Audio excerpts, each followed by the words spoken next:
in looking over the disordered mass of my notes upon the cases of Mr. Sherlock Holmes, I find that there are a certain few which I have set apart and never offered to the public, not because they wanted interest, but because the interest of them lay so deep in the private sorrows of a family that I could not in conscience publish them while any who had suffered remained alive to be wounded afresh. The strange business of the Blackwood Twins is the chief of these. It is a case which my friend himself was wont to name, in after years, as the one in which he had come nearest to being too late. And it is a case, moreover, which illustrates better than any other I can recall that compassion which lay, like a vein of soft metal, beneath the hard and glittering surface of his reason. The actors in it are all now gone to their rest, and the last of them died, I am glad to say, in peace and in honor. And I therefore feel myself at liberty, at this distance of years, to set down the truth of what befell at Blackwood Grange in the sweltering August of 1897. It had been a summer of extraordinary heat. For 3 weeks London had lain gasping under a brazen sky, the pavements shimmering, the river sunk and stinking between its banks, and the very pigeons too languid to stir from the cornices. And in our rooms in Baker Street, we had thrown the windows wide to an air that brought no coolness, only the dust and the clamor and the hot breath of the streets. Holmes had been in one of his restless, fasting humors, in which he would eat almost nothing and sleep less, and would lie for hours upon the sofa in his shirt-sleeves with his eyes closed and his brows drawn down, as a man broods over some inward fire. He had cleared off the last of his cases a fortnight since, and the want of occupation was upon him like a sickness. "It is intolerable, Watson," he said upon the evening of which I write, flinging down a newspaper he had read without seeing. 3 columns of a divorce, a defalcation at a building society, and a poisoning in Bermondsey so clumsy that the constable on the beat has already laid his hand upon the husband. Is there no one left in England with the imagination to commit a crime worth the unraveling? I tell you, the criminal classes have lost all enterprise since the death of Moriarty. They blunder, they leave their traces like snails, they confess. It is enough to make a man abandon the profession and keep bees. You may yet be driven to it, I said, smiling, for I had heard the threat before. But even as I spoke, there came up to us from the street the sound of a hansom drawn suddenly to the curb, and then a peal at the bell so urgent and so prolonged that Holmes opened his eyes and sat up. "Now there," said he, "is a man who has come a distance and is at the end of his patience. He rings as a drowning man clutches. Watson, I think your bees may wait. Let us see what the heat has driven to our door." A moment later there was a quick step upon the stair. The door was thrown open almost before Mrs. Hudson could announce the visitor, and there strode into the room a young man in such a condition of agitation as I have seldom seen. He was perhaps 27, tall and loosely built, with the brown skin and the slightly disordered dress of one who lives much in the open air. His soft collar was wilted with the heat and his own perspiration, and there were smears of what I took to be paint or chalk upon the cuff of his light coat. His face was a pleasant, sensitive, irregular face, and it would, I think, have been a frank and cheerful one in happier days. But now it was haggard with sleeplessness and drawn with a fear that had plainly passed the bounds of his self-command. His gray eyes went from one to the other of us with a wild appeal. "Mr. Holmes." "Oh," he said. "Which of you is Mr. Holmes?" "I must see Mr. Holmes. I have come straight from the country. I have not slept. Forgive me." "My name is Mercer. Hugh Mercer, and I am very nearly out of my mind. I am Sherlock Holmes, and this is my friend Dr. Watson, before whom you may speak as freely as before myself. Sit down, Mr. Mercer. Take that chair out of the glare of the window. Watson, a glass of water for our guest, or something stronger if he will take it. And now, sir, when you have your breath, you shall tell us what it is that has frightened you. For a man of your years and your evident health does not come to this room in such a state for a small matter. The young man drank the water gratefully and pressed his hand for a moment over his eyes and made a visible effort to master himself. You will think me a fool or worse, he said. I scarcely know how to begin, or how to make you believe a thing that I can hardly believe myself. But I will be plain. I am a painter, Mr. Holmes, a landscape painter of no great name, but I make my living by it. In the spring of last year, I came down into the pine country on the borders of Surrey and Hampshire, to paint the heaths and the woods there, which have a wild and somber quality that suited a fancy I had. And I took a couple of rooms at the inn in the village of Blackwood, beneath the great house they call Blackwood Grange. And there, Mr. Holmes, I met the lady whom I love, and to whom I am secretly engaged to be married, and it is for her that I am now in such an agony of fear, for she has vanished, sir. She and her sister have both vanished off the face of the earth, and the people of that house tell me a story that I know in my soul to be a lie, and I can get no word of her, and I am half mad with it. Vanished, said Holmes, and I saw the old light kindle in his eyes, and the languor fall from him like a cast garment. That is a strong word, Mr. Mercer. Let us be exact with it. Begin, if you please, at the beginning.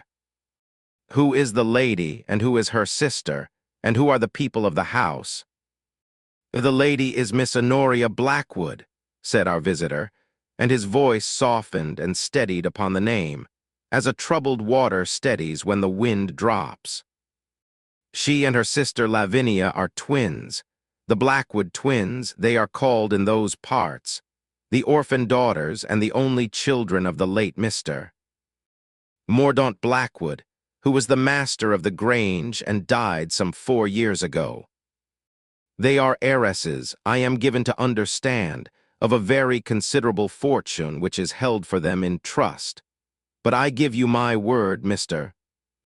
Holmes, that I never knew nor cared what Honoria's fortune might be, until this trouble forced the knowledge upon me.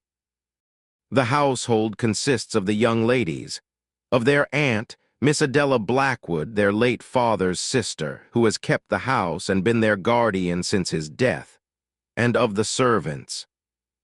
There is also a cousin, a Mr.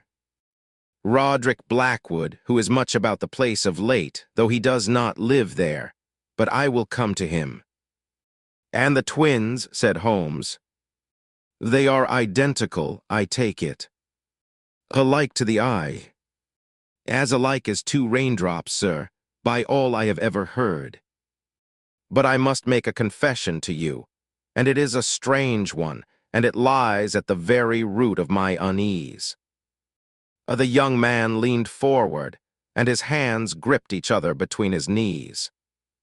In all the 16 months that I have known and loved Honoria Blackwood, in all that time, Mr. Holmes, I have never once set eyes upon her sister, not once. I have never seen the 2 of them together. I have never been in the same room with Lavinia Blackwood in my life. That is singular, said Holmes quietly. Explain it to me. It was always explained to me, said Mercer, and the explanation was always the same and always reasonable, and God help me, I was in love and I asked no questions. Lavinia was an invalid. That was the word. She had been delicate from a child, and after their father's death she had fallen into a deep melancholy and a weakness of the nerves, and she kept to her own rooms and saw no one, and could not bear the company of strangers. Honoria spoke of her always with the tenderest pity. My poor Vinnie, she would call her, and would slip away to sit with her, and come back with her eyes sometimes red from weeping. When I called at the Grange, it was understood that Lavinia was not to be disturbed. Once or twice in the garden at dusk, I thought I saw a figure at an upper window, a pale shape behind the glass, and Honoria said it was her sister watching us and waved up at it, and the figure drew back. That was the nearest I ever came to her. I thought it sad, and I thought no more of it. Two sisters, the one strong and out in the world, the other broken and hidden away. It is common enough, is it not? Such things are. Such things are, Holmes agreed. Pray go on. How did you come to be engaged, and how did this trouble begin? Oh, we were engaged in the spring of this year. It was secret because of the difference in our stations. I am a poor man, and she a great heiress, and her aunt, I knew, would never countenance it. We meant to wait, and to win Miss Adela over by degrees, or if we could not, to marry in spite of her when Honoria came of full age and command of her own fortune, which was to be very soon, upon her 25th birthday, this very month of August. And then, 10 days ago, the blow fell. I had been up to London for a week, about the selling of some pictures. I wrote to Honoria, as I always did, to the cottage of a woman in the village who took our letters, for we could not write openly, and I had no answer. I wrote again, no answer. I grew uneasy and came down, and at the inn they told me a strange piece of news that was all over the village, that the young ladies of the Grange had gone away, gone abroad to the continent for Miss Lavinia's health very suddenly in the night almost, and no one had seen them go. I went up to the house. Miss Adela received me coldly, for she has never liked me, and told me the same, that her nieces had gone to Switzerland to a sanatorium in the mountains, for Lavinia had taken a turn for the worse, and that Honoria had gone to nurse her, and that they might be away for many months. I asked for an address that I might write. She would give me none. I asked when they had left and by what train and who had gone with them, and she grew angry and said it was no affair of mine, and that I was an impertinent young man trading upon a foolish flirtation, and she bade me leave the house and not return. And Mr. Holmes, his voice broke. Honoria would never have gone away without one word to me. We were to be married within the month. She loved me. I would stake my life upon it. Something has happened to her. Something is being hidden in that house. And I have come to you because I do not know where else in the world to turn. For some moments after he had finished, Holmes sat with his fingertips together and his eyes half closed. Let me put one or two questions to you, he said at last. This cousin, Mr.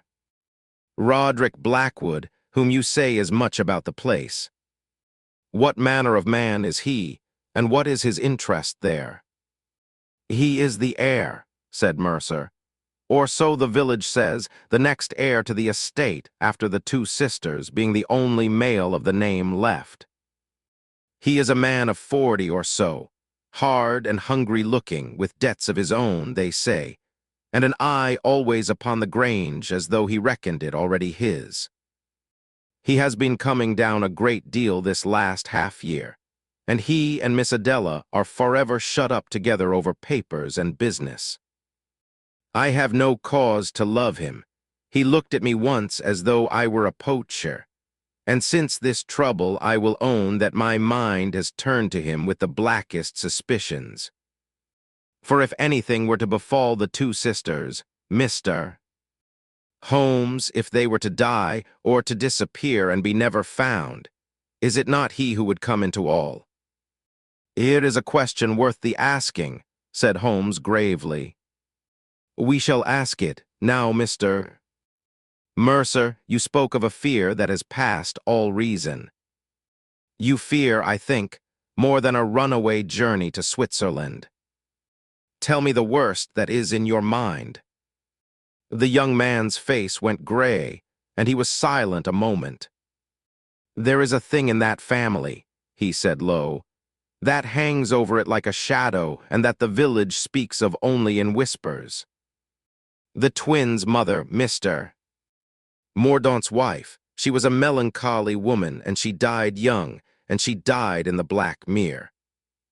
It is a tarn, sir, a deep black pool in the pine woods below the house, very still and very deep, with an evil name. The country people will not go near it after dark. She walked into it one winter's night, in a fit of her melancholy, and was found 3 days after. And they say the same shadow lies upon the daughters, upon Lavinia above all, the delicate one. And when I heard that the sisters had gone and could get no word, the thought came to me. I cannot rid myself of it. The thought of that black water under the pines, and my Honoria, he could not finish. You have done well to come to me, said Holmes, and there was a new energy in his voice, a crispness that I knew meant his whole mind was now engaged. You have done well, and you have come, I think, not too late, though we shall lose no hour unnecessarily. But before we stir, there is one thing more I must ask. In these 16 months, Mr. Mercer, you, a painter, an observer of faces and forms by your very trade, did you never once attempt to set down the likeness of the lady you loved? Have you no portrait of her, no sketch, no drawing? I have many, said Mercer. I have filled a book with her. But, he paused, and a curious look came over him. Now that you ask it, Mr. Holmes, it is strange. For though I have drawn Honoria 100 times, I have never made a single drawing of Lavinia, and I never could, for I never saw her to draw. Honoria asked me once for a drawing of the two of them together, as a fancy, a keepsake, and I said I should be glad if Lavinia would but sit to me. And Honoria laughed in an odd way and said that Lavinia would never sit to any man, and let the matter drop. But stay, there is this. He fumbled in his breast pocket and drew out a small flat case, and from it a photograph which he handed across to Holmes. Honoria gave me this some months ago, when I pressed her once to let me at least see her sister's face. She said it was the only likeness of the two of them together that existed, taken before their father died. And she gave it me to keep, and bade me carry it, and said that so I should have both the sisters by me, the seen and the unseen. I have carried it ever since, next my heart, like the sentimental fool I am. There they are, Mr. Holmes. There are the Blackwood Twins. Holmes took the photograph and carried it to the window into the last of the evening light and bent over it, and I came and looked over his shoulder. It was an ordinary cabinet photograph of the kind that any provincial studio turned out by the thousand, mounted upon stiff card with the photographer's name in gilt below. It showed two young women, seated side by side upon a settee against a painted balustrade, in the stiff and formal attitude of the photographer's art. They were indeed identical, the same sweet, grave, oval faces, the same dark hair dressed in the same fashion, the same slender hands, and they were dressed alike in pale summer gowns, and each held upon her knee a closed book. They did not look at one another, but both gazed out at the camera with the same faint, sad, dreaming expression. It was a touching picture, and I said as much, but Holmes said nothing at all. He had grown very still in the way that I had learned to watch for, and he carried the photograph to his desk and took up his lens and studied it for a long time in silence, inch by inch, while the young man and I sat waiting, and the noises of the street came up to us through the hot dusk. "Mr. Mercer," said Holmes at length, and his voice was very gentle, "I am going to take this case. I am going to come down to Blackwood with you by the first train tomorrow, and I am going to find Miss Honoria Blackwood, and I have good hope that I shall find her living. I will ask you now to go back to your hotel and to sleep, for you will need your strength. Leave the photograph with me, and Mr. Mercer, be of better courage than you are. I do not think the Black Mere has your Honoria. I think she is very far from the Black Mere, and I think that the truth of this business, when we come to it, will be a sadder and a stranger thing than any you have dreamed, but not, I trust, beyond all mending." When the young man had gone, with a wringing of Holmes's hand and a broken word of gratitude, I turned to my friend in some impatience. "You saw something in that photograph," I said. "What was it?" Holmes laid it upon the table between us, beneath the lamp. "Tell me first what you see, Watson," he said. "You looked at it. What did you observe?" "Two pretty young women very much alike," I said, "seated side by side, dressed alike, each with a book. Twin sisters, plainly. I see nothing strange in it, save the sadness of their faces, which is natural enough if the family is as you say." "You see two women," said Holmes. "I see one woman, photographed twice upon the same plate. Look again, Watson, and this time look not at the faces, which are meant to hold your eye, but at the light and the shadows and the hands. You will observe that the light in this photograph falls from the left. You may see it in the modeling of the cheek, the shadow beside the nose, the high light upon the hair. Very well. Now in an ordinary portrait of two sitters side by side, the one nearer the light is the more strongly lit, and the further casts a fainter shadow, and the shadow of the nearer may even fall a little upon the further. But look here. The light falls upon both these faces in precisely the same degree, and from precisely the same angle, as though each had sat alone, full in the same light, in the same chair. There is no commerce of shadow between them. They sit a foot apart, and yet neither casts the smallest shadow upon the other, nor upon the settee between them. That is not possible, Watson, when two solid bodies sit in a strong side light. It is possible only when the two figures were never there together at all, when the plate was exposed once upon a sitter at the left, and then again, the sitter having moved to the right, upon the same sitter a second time. It is the commonest trick of the cheap photographer, the twin portrait, the spirit photograph. I have a monograph upon it somewhere among my papers. And here is the proof of it, past all argument." He set the point of his pencil upon the photograph, where the two pale gowns came nearest to meeting. "Take the lens. Where the gown of the left-hand figure approaches the gown of the right, look at the edge. You can see the painted balustrade of the background faintly, through the gown, through the solid stuff of it, as though the figure were made of smoke. A living body does not let the wall show through it, Watson. One of these sisters is a ghost upon the plate, and I think we shall find that she is a ghost in sober truth as well." I took the lens with a strange chill upon me, and looked, and saw that it was as he said. At that one place the edge of the figure wavered and grew thin, and the lines of the background showed dimly through. "Good heavens, Holmes," I said. "Then there are not two sisters at all. There is but one, and she has had this made to counterfeit the other." There is but one in this photograph, certainly, said Holmes. Whether there are two in the world is the question we go down tomorrow to settle. But I will tell you frankly, Watson, that I do not expect to find that there are. Consider what our young friend has told us, and set it beside what this plate tells us.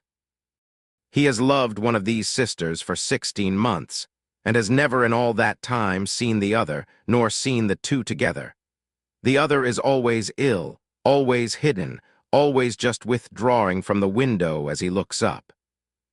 When he asks for a drawing of the two, it cannot be done. The unseen sister will sit to no one. When he asks to see her face, he is given, not a meeting which would cost nothing, but a photograph. And the photograph is a forgery, a single woman doubled by a trick of the camera. Watson, when a thing is hidden so long and so carefully, and propped up at every turn with so much pains and so many small deceptions, there is generally but one reason for it. The hidden sister is not hidden because she is ill. She is hidden because she is not there to be seen. Lavinia Blackwood, I am very much afraid, has been dead a long while, and someone, for some reason that we must discover, has been at infinite pains to make the world believe that she is living. But the motive, I cried. Why should anyone? The motive, said Holmes. There you put your finger upon the heart of it.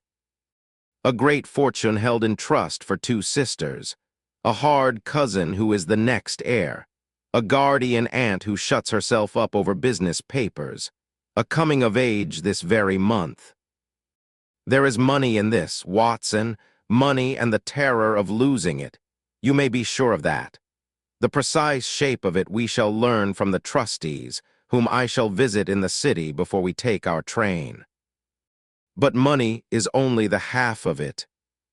There is a living woman at the center of this, Watson, a woman who for 16 months, if I am right, has been made to play her own dead sister, who has carried a forged photograph of herself to give to the man she loves, who has waved up at an empty window and called it Poor Vinny, and who has now, on the very eve of her coming of age, fled from that house into the night. Why has she fled? What has been asked of her that she could not do? That is the question that will not let me sleep tonight. For a woman so placed, Watson, so worn, so haunted, with that black water in her family's history, and that shadow upon her blood, such a woman, when at last she breaks and runs, may run toward a refuge, or she may run toward the mere.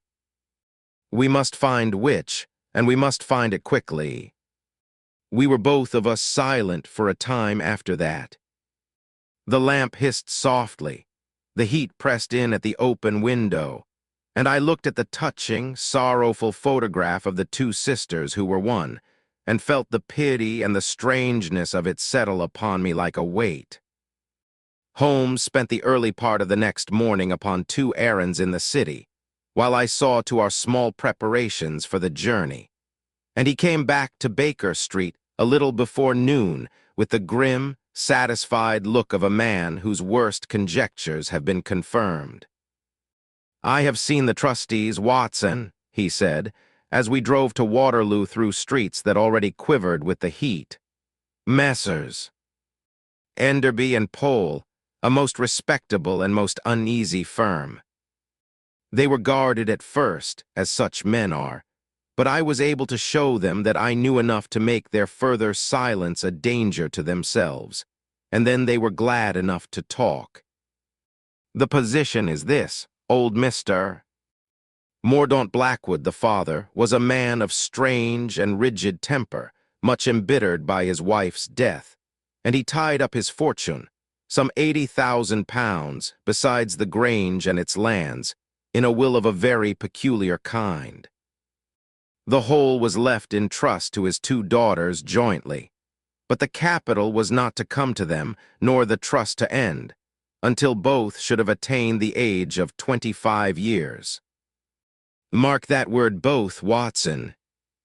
And there was a further clause, a cruel clause, such as only a sour and suspicious old man would have penned, that if either daughter should die before that age, then her moiety of the fortune should not go to the surviving sister, as nature would dictate, but should pass entirely away from her, to the next heir of the Blackwood name, this same cousin Roderick, and the Grange and lands with it, so that the survivor should be left with little more than a pittance and turned out of her home. He did it, they say, out of some twisted notion of binding the sisters together, of giving each the strongest interest in the other's life. But you see what a snare he laid, all unknowing, for those who came after him. The whole dreadful machinery of the thing opened before me as he spoke. Then if Lavinia died, I said slowly, before the age of 25, then upon the instant, said Holmes, the half of everything passed to Roderick Blackwood, the Grange was lost, the household broken up, and Honoria left a poor woman. So long as Lavinia could be believed to be living, all stood as it was. There is your motive for the concealment, Watson, plain as a milestone. Lavinia died. When and how we have yet to learn. And somebody, rather than see the estate torn in two and the family ruined and the home lost, chose to hide her death and keep her alive in the eyes of the world until that fatal birthday should be safely passed. For observe, the moment both sisters have attained 25, the trust ends, the whole fortune vests in them absolutely, and the cruel clause is dead and harmless. After that day, Lavinia may be allowed to die in her bed, and no one a penny the worse. The sisters are 25 this very month. The conspiracy had but to last a few weeks longer, and it would have come safe into harbor. And it is precisely now, at the last hour, that it has all fallen to pieces, because I do not doubt of something that was required of Honoria which she could not bring herself to do. Well, the trustees, I said, would they not require to see both sisters before handing over so great a sum? You have hit the very nail, said Holmes. That is exactly the rock upon which the thing has split. Messrs. Enderby and Pole, being careful men, and the sum being great, had given notice that upon the daughter's 25th birthday they would require both Miss Blackwoods to attend at their offices in person, to be identified, and to sign the deeds of release with their own hands, before one farthing should be paid over. Both sisters, Watson, in person, before the lawyers. There was the impossible demand. The aunt, I make no doubt, intended that Honoria should personate her dead sister, should go up to London and sign twice, in two hands, and swear herself to be two women. A fraud so gross and so perilous, and withal so monstrous a thing to ask of a living woman touching her own dead twin, that I do not wonder it broke her at the last. She has run from it. The appointment with the trustees was fixed for the 14th of this month, 3 days from now. And it was 10 days ago that the twins went abroad.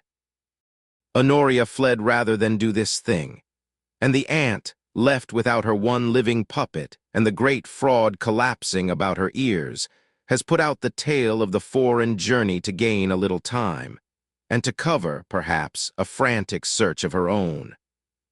That, Watson, is the situation into which we are about to descend. And the one human creature in it for whom my whole anxiety is engaged is that poor hunted woman, wherever she may now be hiding her wretchedness. For the rest, it is a matter of property and of law, but she is flesh and blood, and at the end of her strength, and I mean to reach her before the mere does, if the thing can be done.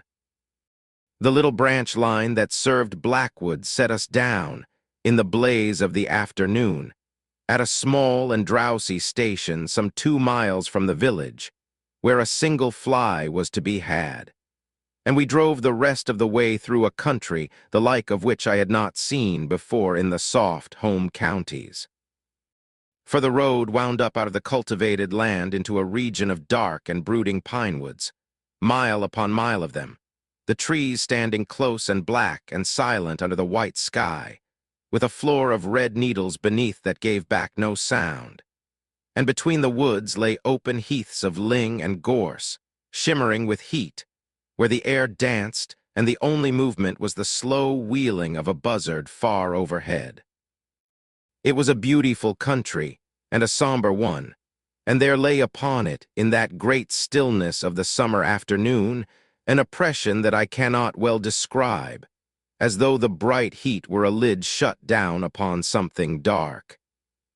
Far off between the boles of the pines, I caught once the glint of water, black and motionless, and the driver, following my eye, jerked his thumb at it and said, "The Black Mere, sir," and would say no more, and seemed glad when a turn of the road shut it from our sight. Blackwood Grange, when we came to it, proved to be a long, low, gray house of the Jacobean time, much gabled, its mullioned windows blinking in the sun, set upon a shelf of ground with the dark woods rising close behind it, and a neglected garden falling away in front to a belt of trees through which, I did not doubt, one came down to that evil pool. It was a house that should have been mellow and kindly, with its old stone and its climbing roses. But it wore, that afternoon, a shut and secret look, the blinds drawn down in half its windows against the heat or against the world, and no smoke from its chimneys, and no living thing stirring in its overgrown garden but the bees in the lime trees and a peacock that dragged its draggled tail across the lawn and screamed at us harshly as we drove up. Holmes had sent no word of our coming. "We shall see more," he said, "if we are not expected." The door was opened to us, after a long delay, by an elderly maidservant with a frightened face, who took Holmes's card with trembling fingers and left us standing in a great stone-flagged hall, dim and cool after the glare without, and hung, like the hall at Ashcroft had been, with the dark portraits of the dead. There we waited some minutes, and I had leisure to observe how the dust lay thick upon the carved chest by the wall, and how the great house breathed an air of neglect and of grief, of a place where the ordinary business of living had somehow run down and stopped. Then a door opened, and the mistress of Blackwood Grange came out to us, and I confess that my first sight of Miss Adela Blackwood did much to overturn the notion I had formed of a hard and grasping conspirator. She was a tall, spare woman of some 55 years, very upright, very pale, dressed in plain black that had the look of a perpetual mourning. Her hair was iron gray, drawn severely back, and her face, which had once, I thought, been handsome, was now worn to the bone with what I read at once, with my physician's eye, as long sleeplessness and a sustained and secret anxiety. Her dark eyes were sunken and feverishly bright. She held herself with a rigid and unbending pride, but it was the pride, I felt, of one who holds herself rigid because she fears that if she once gave way she would fall altogether. She looked at Holmes's card, and then at the two of us, and I saw a flicker of pure terror cross her face before the cold mask came down again. "Mr. Sherlock Holmes," she said in a low, controlled voice. "I know your name, sir. I cannot think what should bring a person of your occupation to my door. My nieces are abroad. If you have been sent here by that young man Mercer, as I make no doubt you have, then you have had your journey for nothing, and I will thank you to take yourself back to London by the next train." "Miss Blackwood," said Holmes, and his voice was courteous, but there was that in it which made her pause. "I will be as plain with you as you are with me, for I think we shall waste less time so. I have not come about a young man's love affair. I have come because two ladies have disappeared, and because the account that you have given of their disappearance is one that will not bear examination, and because, Unless I am greatly mistaken, there is in this house a sorrow and a secret of long standing, which is now upon the point of being dragged into the light whether you or I will or no. I had hoped that you might choose to let me hear it first from your own lips, and in confidence, and as a friend. For I tell you, madam, upon my honor, that I am more concerned at this moment to save a living woman than to punish anyone whomsoever. But if you will not, then I must learn it otherwise, and learn it I shall. The effect of these words upon Miss Adela Blackwood was extraordinary. She stood rigid for a moment, staring at him, and then all the strength seemed to go out of her tall figure at once, and she put out a hand and caught at the back of a chair and sank into it and pressed her handkerchief to her lips. "Saved," she whispered. "You said to save her. Then she is living. You know that she is living. Oh, for the love of God, sir, if you know anything of where she is gone."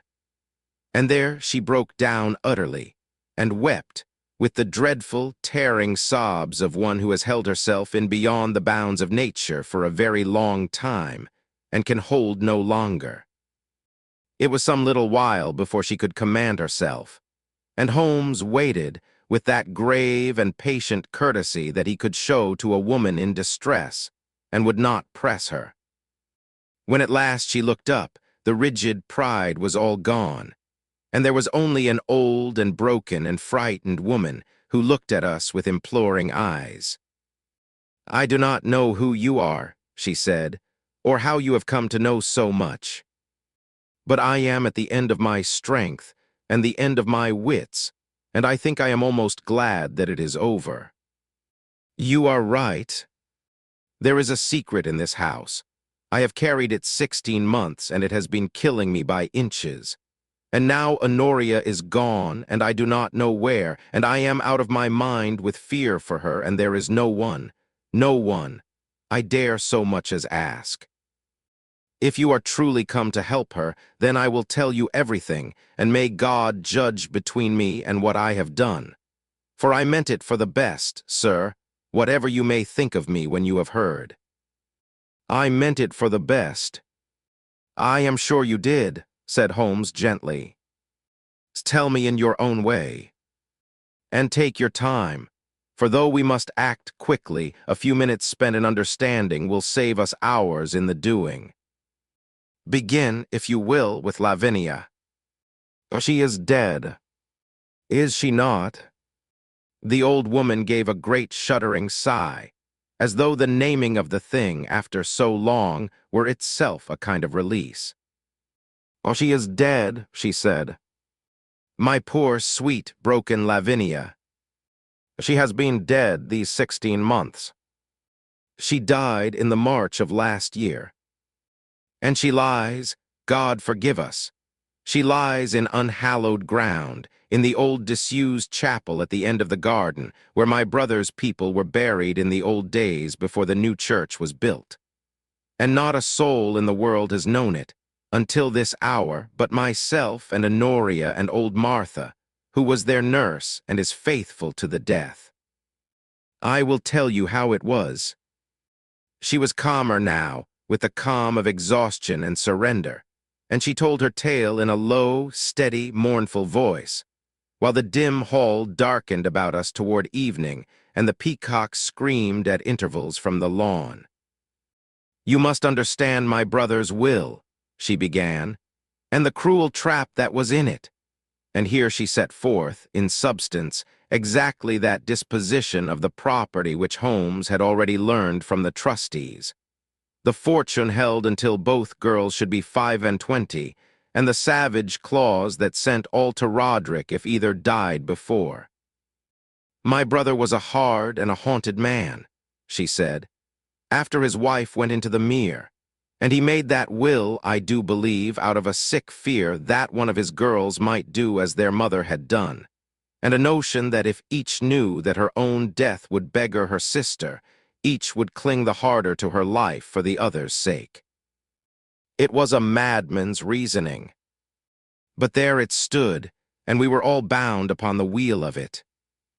Lavinia was always the delicate one, delicate in body, and more than delicate in mind. For the shadow that was upon her mother was upon her too, the black melancholy that runs in our blood like a tainted stream. After their father died, she grew worse. She would weep for days. She had strange fancies. She could not be left alone. And one terrible night in the March of last year, it was a wild night with a great wind in the pines. She rose from her bed when all the house was sleeping, and she went down through the garden in her nightgown, down to the mere, as her mother had gone before her, and in the morning we found her there. The old woman's voice sank almost to nothing. She had gone the way her mother went. The black water had her. She was but 23, and the fortune was not to vest for nearly 2 years more. And so, by my brother's accursed clause, the half of all was Roderick's from that moment, and the Grange was lost, and Honoria a beggar, and 40 years of the families standing in this country gone in a night, all for the death of one poor child whom no one could have saved. She paused and pressed her hands together. "I should have told the truth," she said. "I know it now. But oh, sir, think how it was with us in that gray dawn, with the poor drowned thing before us, and ruin and disgrace come all in an hour. It was old Martha who first said the word. 'No one knows,' she said. 'No one has seen. Who is to know that it is not Miss Honoria lying here, if we say so? Or who is to know there is anyone lying here at all?' And so, between us, in our terror and our grief, the dreadful thing was done. We told the household, and the village, and the doctor that it was Lavinia who lay ill of a fever, and Lavinia who must keep her room. And we buried my darling secretly by night with our own hands in the old chapel, and said over her what prayers we knew. And from that day Lavinia Blackwood was an invalid who saw no one, and Honoria, my brave, broken Honoria, became the keeper of her dead sister's memory and the player of her dead sister's part. When Lavinia must be seen, it was Honoria who was seen at a distance at a window in the dusk. When Lavinia must write her name, it was Honoria who wrote it with her left hand, slowly, to make it unlike her own. We had but to keep it up, you see, until the August of this year, until the girls were 25, and then the trust would end, and the money be safe and our own, and we might let poor Lavinia die at last in her bed decently, and bury her again in the light of day, and no one ever the wiser, and no one ever the worse. It wanted only a little patience. A few weeks more, and we should have been safe. And instead, said Holmes quietly, the trustees required both sisters to appear in person, and you asked Honoria to go up to London and be her dead sister before the law, and that she could not do. The old woman bowed her head. That she could not do, she echoed. She had borne everything else. She had borne 16 months of it, sir. 16 months of being two women, of grieving in secret and smiling in the open, of carrying that photograph that Martha had made by a trick of an old camera and giving it to the young man she loved. She bore it all for the family, for me, because I begged her, because there seemed no other way. But when it came to this, to go before those men and lift her hand and swear a great oath that she was Lavinia, that Lavinia was living, to sign away her own dead sister's death in a lawyer's deed, she could not. We sat in this hall, she and I, 10 nights ago, and she said to me, Aunt Adela, I cannot do it. I have done wrong enough. I would rather be poor. I would rather the whole world knew. I cannot stand up before God and those men and say that Vinnie is alive, with Vinnie lying out there under the chapel floor. I cannot, and I will not, and I think if I am made to I shall die. And I, God forgive me, I was frightened and I was hard with her. I told her she must, that there was no other way, that she would ruin us all. I said cruel things. And in the morning she was gone. She had taken a few of her things and a little money, and she was gone in the night, and she has left no word, and I have not slept since for the terror of where she may have gone. For the mirror is always there, sir. The mirror is always waiting. It took her mother and it took her sister, and I have lain awake every night since picturing her white face under that black water, and it is more than I can bear. There was a silence in the darkening hall. I was deeply moved, and I saw that even Holmes was touched, for he leaned forward and laid his hand for a moment upon the old woman's clasped hands, in a rare gesture of human sympathy. "Miss Blackwood," he said, "you have done a great wrong, but you have done it under a temptation and a terror that few could have wholly withstood, and you have done it, I do believe, more for love and for the family's sake than for any baser thing. And that is a matter that may be weighed hereafter by those whose business it is to weigh such things. But our concern now is Honoria, and Honoria living, and in that concern I have better hope than you. Tell me and think carefully, for everything hangs upon it. When she fled, you feared the mirror. Did you search it?" "We dragged it," said the aunt with a shudder. "Roderick had it dragged. He was here, he has been here through it all, pressing and prying. He had the mirror dragged the second day, and they found nothing. And he said she must have gone to London, and he has had inquiries made, and nothing has come of them. But the mirror is very deep, sir, and very treacherous, and the men said themselves that it does not always give up." She could not finish. "Listen to me," said Holmes. "I do not think your niece is in the mirror, and I will tell you why. A woman who goes to the water to die does not first pack a bag and take her money. Despair travels light, Miss Blackwood. It leaves all behind. It has no need of a purse on the further shore. But a woman who takes money and a few chosen things with her into the night is a woman who means to go somewhere, and to live, at least for a while. Honoria did not run to the mere. She ran from this house, and from what was asked of her in it, to some place where she might breathe and be herself and be at peace. Now where, in all the world, would such a woman go?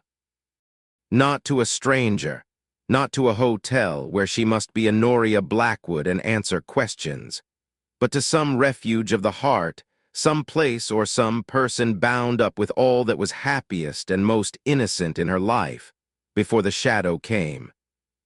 Think, Miss Blackwood, who was good to those 2 children long ago.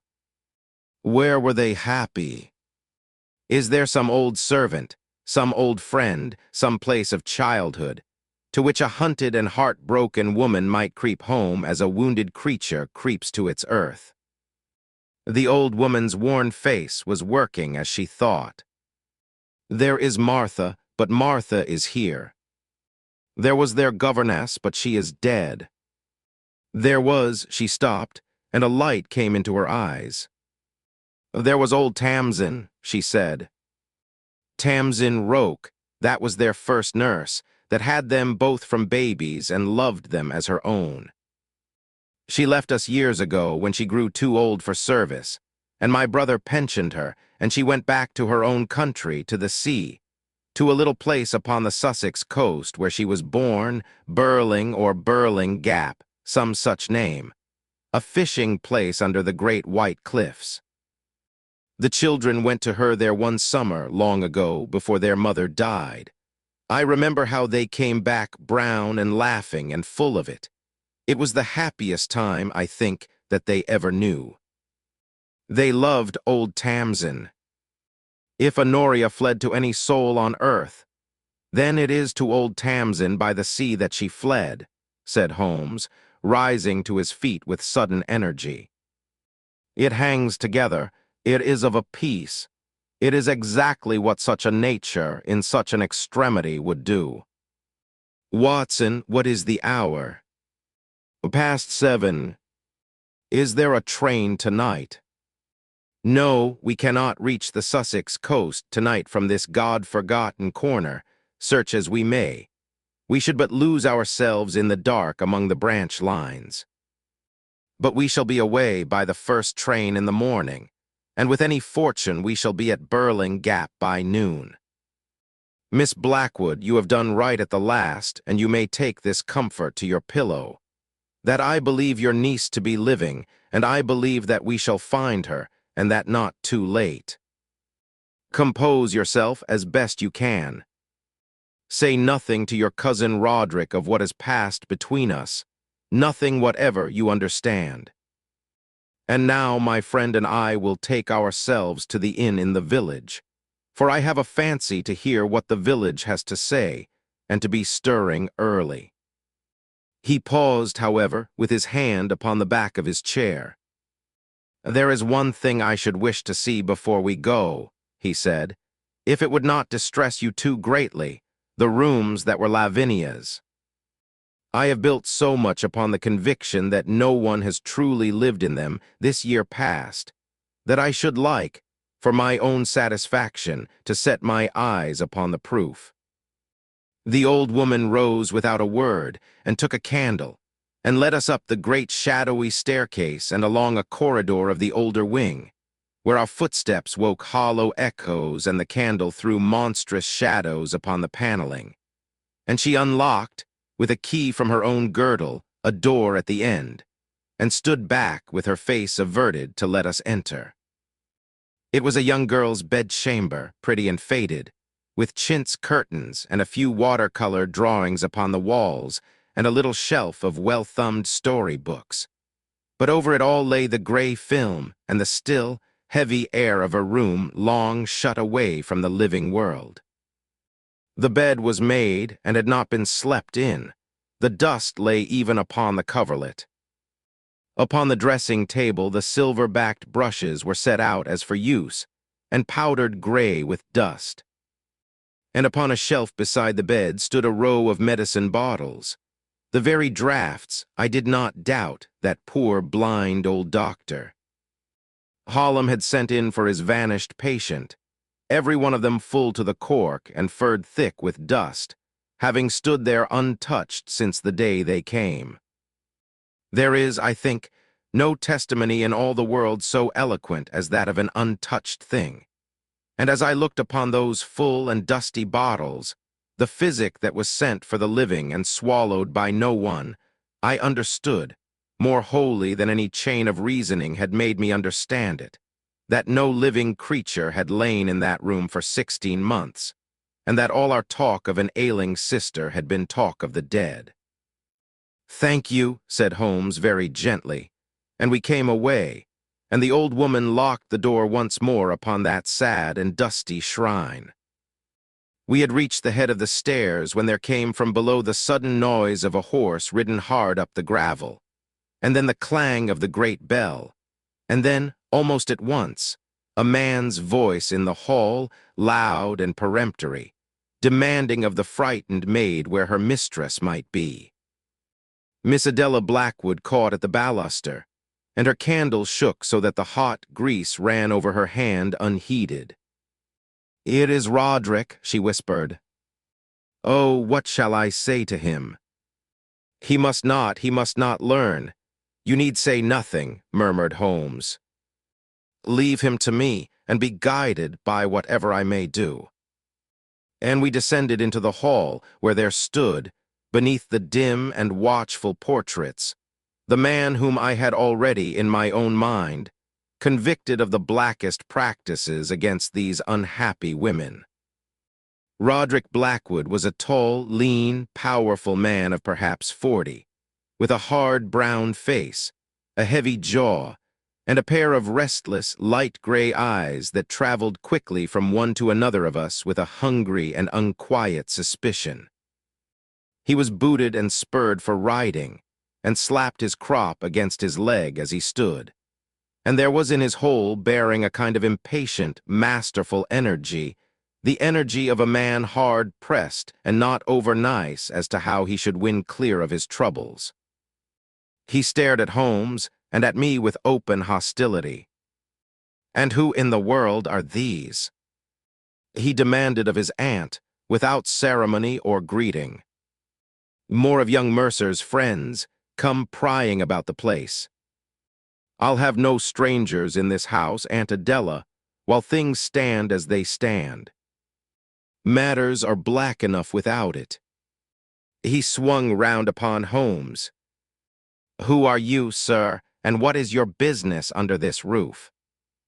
"My name is Holmes, and my business is the welfare of this family," said my friend, with a composure that seemed but to chafe the other the more. "And you, I take it, are Mr. Roderick Blackwood, who stands next in the succession to this estate." "I am, and I make no secret of it, and I'll not be catechized in my own cousin's hall by a man I never set eyes on before. Next in succession, and like to come into my own sooner than some folk would wish, the way things are running." He turned again upon his aunt, who shrank before him. "Where are they? That is what I am come to know. Where are these precious twins of ours that have melted into the air this fortnight gone?" "Switzerland, you say?" "I say that is a tale for the nursery. I have had the mere dragged with my own money. I have had men asking at every booking office for 30 miles about. I have spent what I can ill spare to come at one single trace of them, and not a trace is to be found. And I tell you all plainly, if they are not produced, living and in the flesh, before the trustees upon the day appointed, then I go to the law. I shall have this whole business sifted to the dregs, and we shall learn then what has been doing behind these shut doors and these drawn blinds." He thrust his hard face toward hers.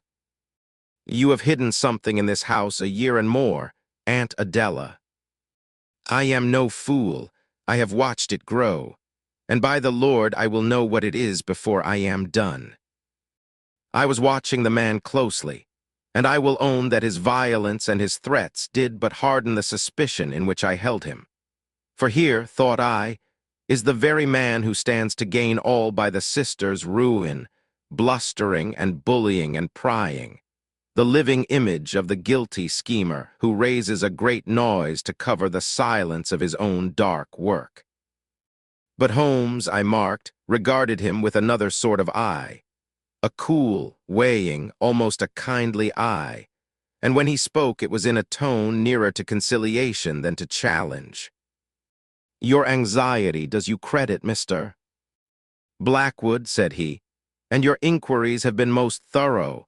The dragging of the mere, the watching of the stations, the questions spread so wide.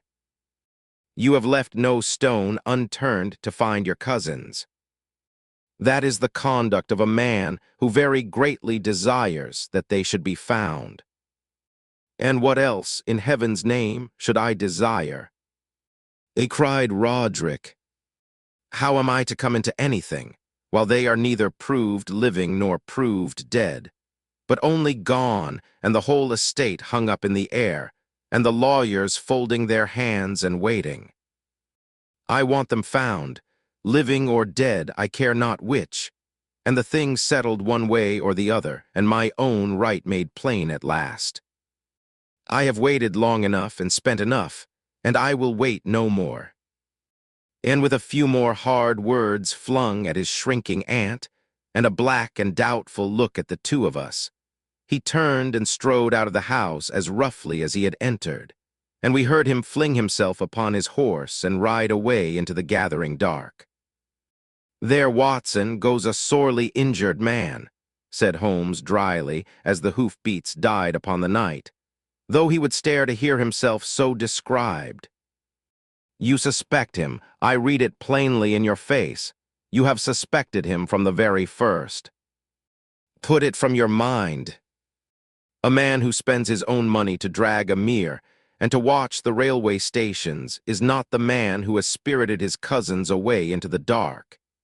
He is a man honestly and angrily at a loss, who desires nothing upon this earth so much as to have them found, that his own claim may be set upon firm ground. His whole interest, mark it, lies not in their vanishing, but in the flat contrary, in their being produced, and the question determined.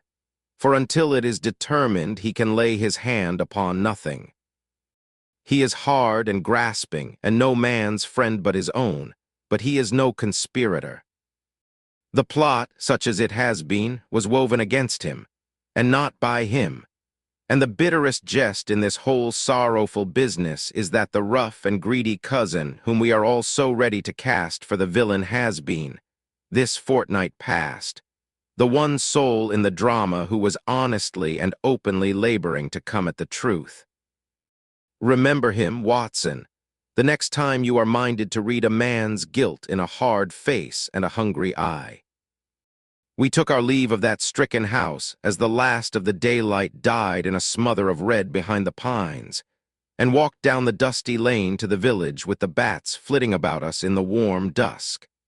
And I, for one, was full of the strange and melancholy tale we had heard, and of admiration for the swiftness with which my friend had read the truth of it from a faked photograph, and a young man's unease.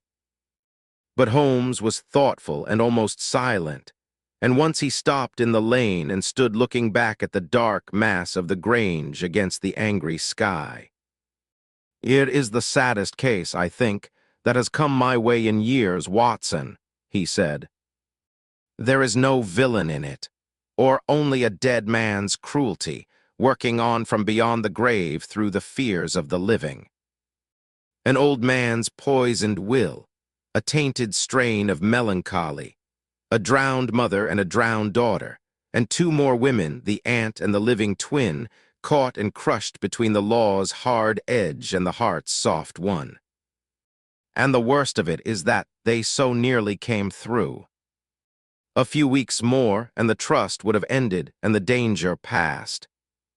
It was the trustees' very honesty, their proper care, their reasonable demand to see both sisters. It was that which broke them at the last. There is an irony there that I do not love. Well, we cannot mend the dead, but we may yet save the living, and that must be our whole care now. Let us hope that old Tamsin Roke keeps a hospitable cottage, and that we find a brown and laughing girl grown into a sad woman sitting safe beside her hearth, and not—" He did not finish, but I knew that the image of the black mirror was in his mind as it was in mine. We passed that night at the village inn, a low, raftered, comfortable old place, and Holmes, in the bar parlor, fell into talk with the landlord and two or three of the older men over their ale, and led them, with that easy art of his, to speak of the Grange and its sorrows. I will not set down all that we heard, for much of it was but the common gossip of a village about its great house. But two things came out of it that bore upon our case, and that I record here because they show how the truth, which Holmes had divined entire, lay scattered all the while in fragments in the mouths of the country folk, for any to gather who had the wit to see what they meant. The first was the matter of Dr. Hallam, the village doctor, an old and easygoing man, now retired. One of the company, his successor's groom, let fall that old doctor. Hallam had often said in his cups that it was a queer thing he had been physician to Blackwood Grange these 30 years, and had not so much as set eyes upon Miss Lavinia this year and more. That whenever he was called to her, it was always to find her just fallen asleep, or just too poorly to be seen, and Miss Adela or old Martha would take his drafts and his directions at the door of the darkened room and carry them in, and that he had physicked her, as he said, through a keyhole. The company laughed at this as a good joke against the old doctor, but I, knowing what I knew, felt the chill of it, and saw how the dead girl had been kept alive, even to her own physician, by the simple expedient of a darkened room, and a door never quite opened. The second thing was darker, and it concerned the night of Lavinia's death, though none there knew it for that. An old shepherd, the oldest man in the room, recalled, being prompted by the talk of the mere, that he minded a wild night in the March of last year when he had been out late after a straying ewe, and had seen lights moving down by the old chapel at the foot of the Grange garden in the dead of night, and figures going to and fro with a lantern, and he had thought it uncanny at the time, and crossed himself and hurried home, and next day there was word that poor Miss Lavinia was took. The company made nothing of it but a bit of old man's maundering, but Holmes shot me a glance across the room, and I knew that we had heard, from the lips of an unwitting old shepherd, the very tale of that secret midnight burial which the aunt had confessed to us a few hours before. "You see, Watson," said Holmes to me that night, as we sat a little while at our open window before sleeping, with the great quiet of the heath about us and the stars thick overhead, "you see how it is always the same. The truth is never really hidden, it is only overlooked. Here is a whole village that has carried, this 16 months, all the pieces of the secret. The doctor who never saw his patient, the lights by the chapel in the night, the lady who was always just too ill to be seen, and not one of them has put the pieces together, because not one of them had any reason to suppose there was anything to put together. They took each small strangeness by itself, and shrugged and let it lie. It is the great advantage of the criminal, and the great opportunity of the detective.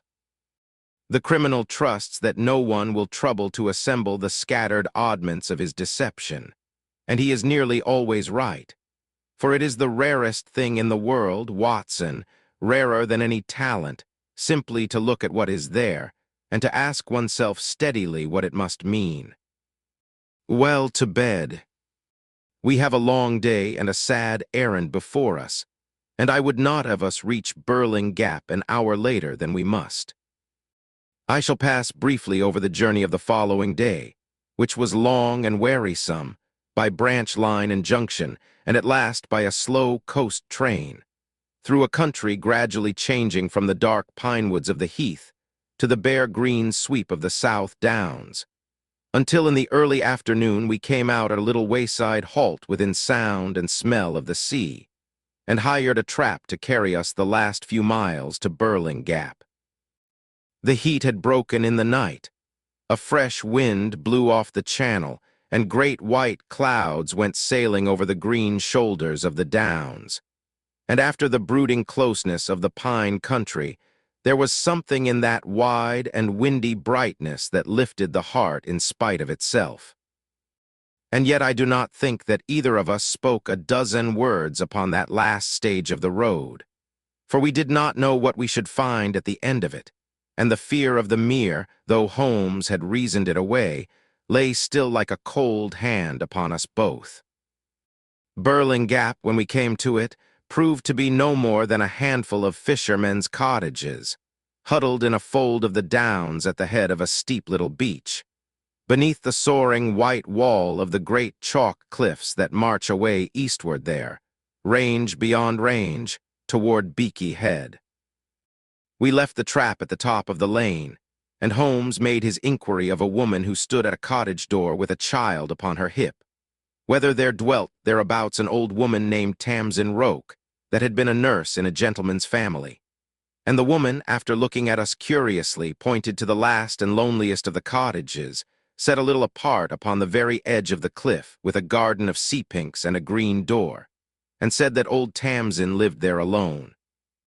I saw Holmes draw a long breath, and the anxiety lift a little from his keen face. "She is here, Watson," he said quietly. "She is here, and she is living, and we are in time.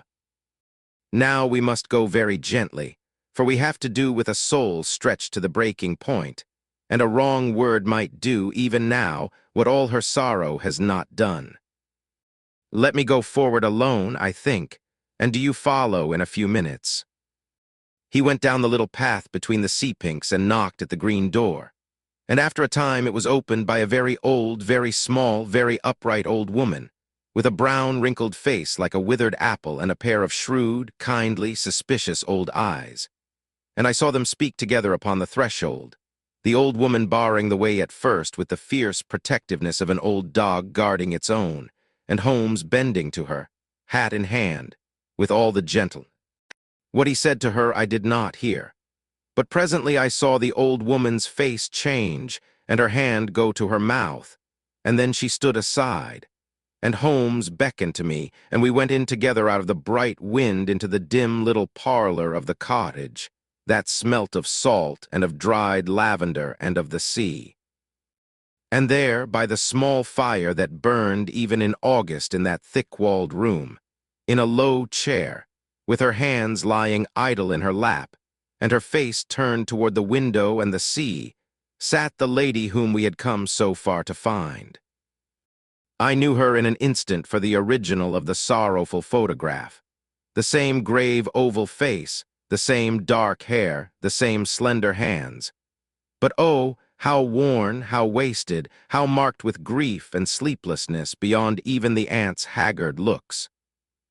She was very pale and very still, and there was in her dark eyes, as she turned them upon us, a kind of dull and hopeless calm, the calm of one who has gone beyond the reach of fear because she has nothing left to fear, which was more piteous to see than any wildness would have been. She did not start nor rise. She only looked at us and then at Holmes with a faint, sad wonder. "You have come for me," she said in a low, spent voice. I knew that someone would come in the end. "Are you from the lawyers? Or is it the police? It does not greatly matter. I am too tired to run any further." And then her eye fell, I think, upon some quality of grave compassion in my friend's face, and a faint color came into her cheek, and she said, with the first stirring of life in her voice, "But you are not unkind. Who are you? And how is my aunt? Does she know that I am living?" "She knows now, Miss Blackwood," said Holmes, and he drew a chair quietly to her side and sat down and spoke to her as a man speaks to a frightened child. "And she is half wild with joy and grief together to have you found. My name is Sherlock Holmes, and this is my friend Dr. Watson, who is a physician and a most kindly man. And we have not come to take you anywhere, nor to do you any hurt in the world, but only, if you will let us, to help you to carry a burden that has grown, I think, too heavy for any one young woman to bear alone. I know your story, Miss Blackwood. I know all of it. I know of Lavinia and the mere and the chapel. I know of the cruel will and the long pretense and what was asked of you at the last, and how you could not do it and fled. You need keep nothing back from me, and you need carry its secret no longer. For it is all known now, and the worst is over. And there is no more need for Honoria Blackwood to be two women, or to be any woman but her own poor self. That at least is ended. You may lay it down. I have witnessed many strange and many moving scenes in the course of my long association with Mr. Sherlock Holmes, but I do not think I ever saw anything that touched me more nearly than the effect of these words upon that broken woman. For a moment she stared at him, as though she could not comprehend, and then there came over her worn face a look of such incredulous, dawning relief. The look, I have thought since, of a soul that has been bearing some intolerable weight in the dark for so long that it has forgotten there could be any other state, and feels of a sudden the weight lifted and the light let in, that it was scarcely to be borne. And then she covered her face with her hands and wept, but they were not the dreadful sobs of her aunt. They were the soft, healing, human tears of a grief that is at last permitted to be itself. And old Tamsin came and put her arms about her and crooned over her. And Holmes rose and signed to me, and we went out softly and left the two of them together, and walked up and down upon the windy cliff-top above the shining sea until she should be fit to speak with us again.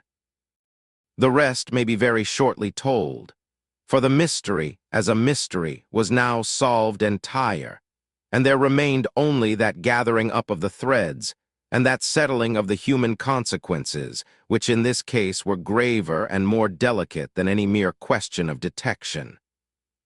When we returned to the cottage, we found Miss Blackwood composed, and even in a quiet way almost at peace, and she told us in her own words the tale of those last days, how the demand of the trustees had come upon her like a sentence of death, how she had wrestled with it night after night, knowing that her aunt and old Martha and all the household depended upon her, and that a word from her would beggar them and brand them all as cheats, and yet knowing too that she could not. "I did not come here to die, Mr. Holmes," she said, looking at him steadily. "I want you to know that. I was afraid of dying, afraid of the mere, afraid of what was in my own blood, and I ran to the one place where I thought I should be safe from it, and safe from being made to do that wicked thing. I came here to live if I could, only I did not see how I was to go on living with all that behind me and before me. And now you tell me it is over, and that I need not pretend any more, and I think I shall be able to live after all. Of the unraveling of the legal tangle I need say little, for it lies outside the proper bounds of this narrative. Holmes managed the whole matter in the days that followed, with a delicacy and a humanity that I have always remembered to his honor. He saw to it that the truth was told, but told privately, and to the right persons and in the right way, to the trustees Messrs. Enderby and Pole, who were at first scandalized, but who, when they understood the whole sad history, and saw that no fraud had in the end been consummated, for Honoria's flight had prevented the false personation before it could be attempted, proved more merciful than the law itself might have been. There was, of course, the grave matter of the concealment of a death and the unlawful burial.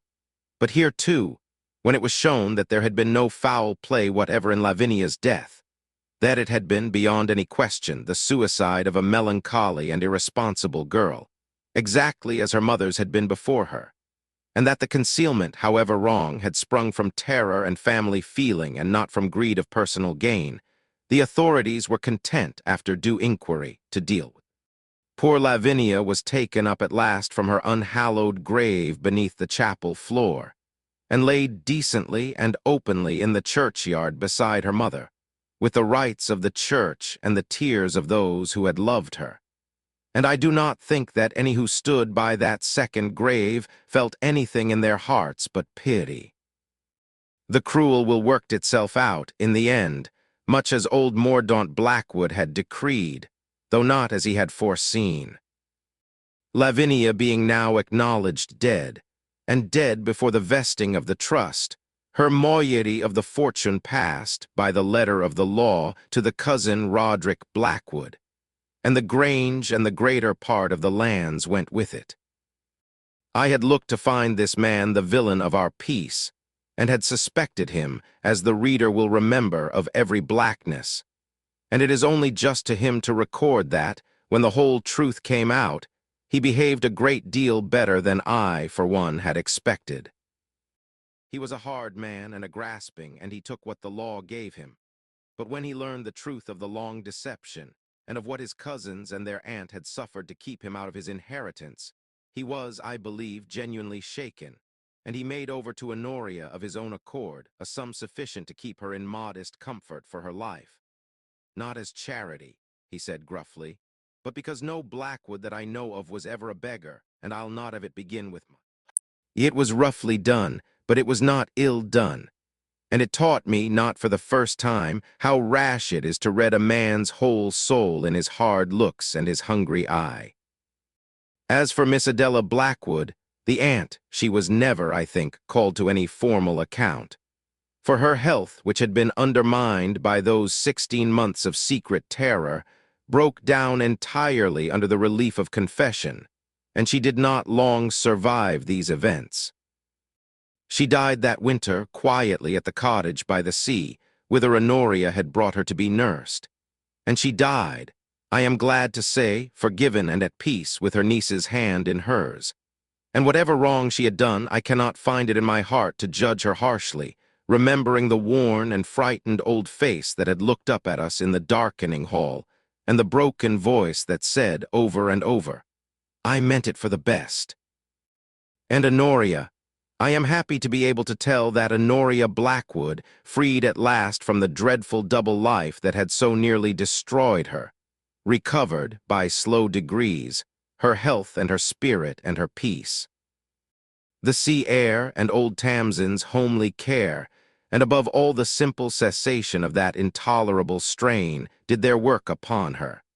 And in the spring of the following year I had the honor to be present in the little church above Burling Gap, when she was married to Mr. Hugh Mercer, who had loved her through it all, and who loved her, as he told me with tears in his honest eyes, not one whit the less, but rather the more for all that she had suffered and all that she had done.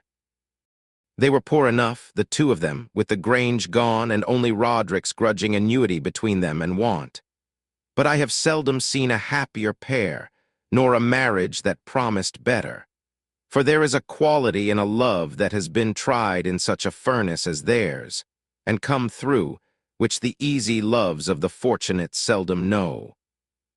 It was upon the evening of our return to Baker Street, after we had left Honoria safe at Burling Gap and set in train all that was needed for the unraveling of the affair, that Holmes and I talked the case over for the last time.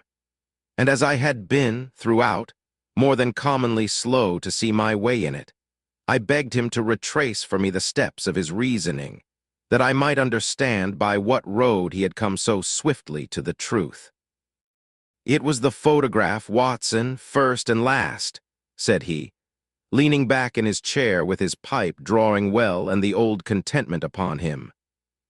Everything was in the photograph, for those who had eyes, and it is a pretty instance of how a single object, rightly read, may give up the whole of a complex history. Consider what that photograph told us, the moment one saw that it was a double exposure and not a true portrait of two sitters.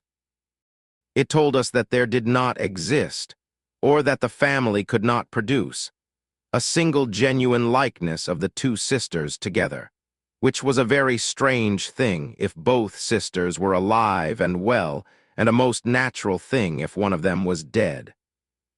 It told us that someone had gone to deliberate trouble to manufacture such a likeness by a trick, and people do not forge evidence of a thing that is true. From that one card, therefore, the whole hypothesis followed, that there were not two living sisters, but one, that the other was dead or gone, and that the survival of the dead one was being elaborately counterfeited. Everything else that our young client had told us, which had seemed to him mere melancholy detail, fell instantly into its place as confirmation.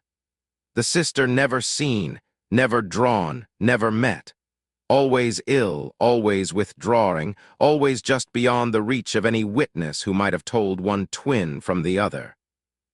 A real invalid is seen by her doctor, Watson, and waited on by the maids, and met, now and then, by her sister's suitor of 16 months' standing. An invalid who is never, upon any pretext, seen by a living soul is not an invalid. She is an absence with a name. "Oh, but the handedness," I said. "You spoke once of the left hand. I never understood it." "That was a small thing, but a pretty one, and it clinched the matter," said Holmes. "You will remember that in the photograph each of the figures held a book upon her knee, and that, looking closely, one saw that in both figures the book was held and steadied by the left hand.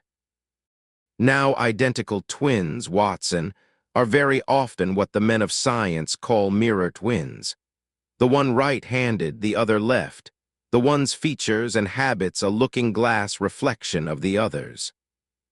It is one of the few certain ways in which such twins may be told apart. Had these been two distinct women photographed together, the chances were strong that one would have used her right hand and the other her left, after the manner of mirror twins. And even had they chanced to be both of the one-handedness, the natural variety of two separate sitters would have shown somewhere. But here were two figures using the same hand, in the same way, in the same attitude precisely, which was one more silent proof that they were not two women at all, but one woman, left-handed, photographed twice. And you will recall that the aunt, in her confession, told us without knowing its significance that when Lavinia must sign her name, it was Honoria who signed it with her left hand, slowly, to make it unlike her own.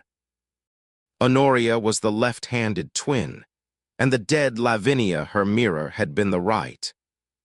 So the very hand that was used to counterfeit the dead sister's signature was the living sister's own, and the small, clumsy device by which they sought to disguise the one hand was the surest mark of its identity. "It is wonderful," I said, "how it all hangs together once it is shown. And the motive, the will, you had that from the trustees before ever we went down." "I went to the trustees the moment the photograph had told me that Lavinia was probably dead," said Holmes, "because the next question, the necessary question, was always going to be, why? Why counterfeit a dead woman's life at such cost and such peril? And in 9 cases out of 10, Watson, where a death is concealed rather than declared, the answer is to be found in some disposition of property that turns upon the fact of life or death. So it proved.